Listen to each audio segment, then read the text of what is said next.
문제는 주식이라는 거는 예. 그 엔화 가치의 흐름도 있지만 사실은 일본 경제나 산업의 전망을 같이 봐야 하잖아요. 예, 그렇습니다. 어떻게 해도 돼요?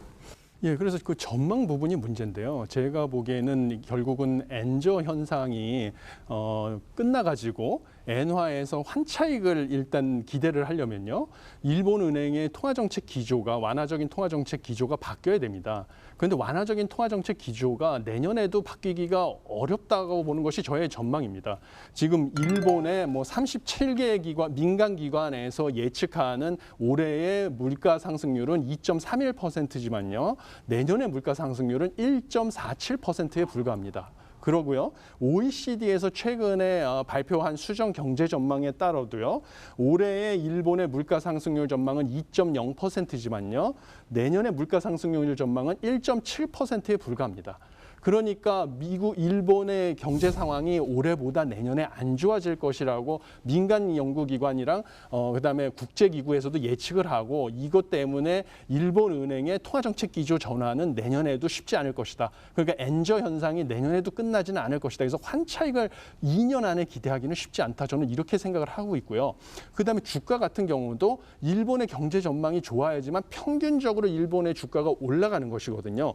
그러니까 평균적으로 봤을 때 일본의 주가가 내년에 올해보다 더 좋아질 것이라고 저는 보지 않고요.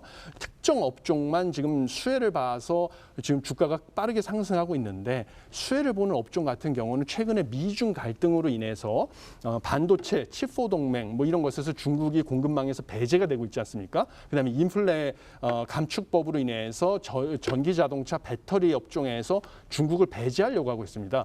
이런 공급망 재편 과정에서 자동차 산업이라든지 도요타 같은 그다음에 전기 배터리 그리고 반도체 소재 부품 장비 이런 쪽에서 일본의 기업들이 일부 기업들이 수혜를 보기 때문에 그쪽에서 주가가 빠르게 상승을 해서 수익률이 올랐을 뿐이지 무턱대고 전반적으로 일본의 전반적으로 평균적인 주가가 오를 거라고 보고 일본의 뭐 종합주가지수 인덱스 ETF에다가 목돈을 투자하신다든지 뭐 외화 예금에다가 거액을 예치하시다든지 이랬다가는 한 2년 안에는 돈을 회수하지 못하는 이런 낭패를 보실 수가 있다. 저는 이렇게 생각을 하고 있습니다. 석 교수님 말씀은 기업 산업은 하나하나 개별로 봐야 하는데 엔화가 싸긴 싼데 빨리 오를 것 같지는 않으니 홍 대표님 말씀을 연결하면 줍줍하되 좀 오래 들고 있어야 그렇죠. 된다는 그렇죠. 결론인가요? 예, 저도 동의하는데 이제 단지 석 교수님 말씀에 조금 부연 설명 하자면 이제 두 가지 포인트가 하나 있는데요. 첫 번째는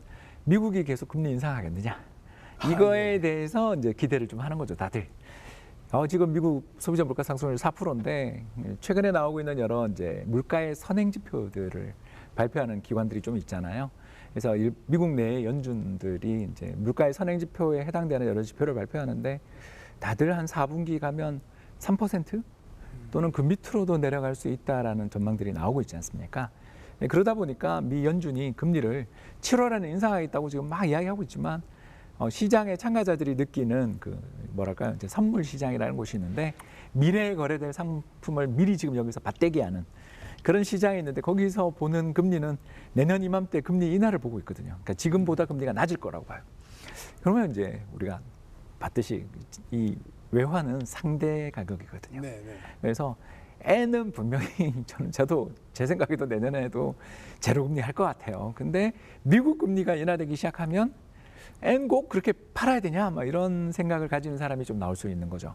즉 달러가 글로벌 달러가 강세가 아니라 글로벌 달러가 약세로 가면 N이 이뻐서 사는 게 아니라 달러 약세에 대한 리스크를 N으로 좀 우리가 좀 피해보자 이렇게 나올 수 있는 게 첫 번째고요.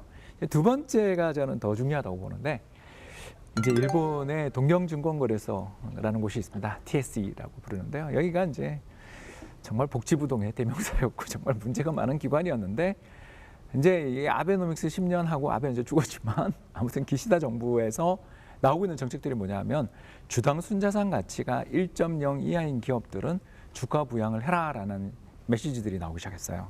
근데 그런 기업들한테 그럼 상장 폐지하든지 아니면 자사주 매입이나 배당을 통해서 주가를 적정 레벨 PBR 100까지 끌어올리든지 라는 이런 태도들이 나오기 시작했거든요. 그래서 아베노믹스가 세계의 화살 중에 하나가 사실 구조조정 이야기하면서 주식시장에 대해서도 어느 정도의 구조조정, 특히 일본 GPIF, 그러니까 일본 국민연금의 자산 배분도 바꾸고 아베가 일을 되게 많이 했거든요. 이제 그 과정 속에서 일본 상장 기업들에 대해서 드디어 주주 중시 경영으로 가자. 이런 흐름과 분위기가 나온 것이 최근에 또 시장에 영향을 미치거든요.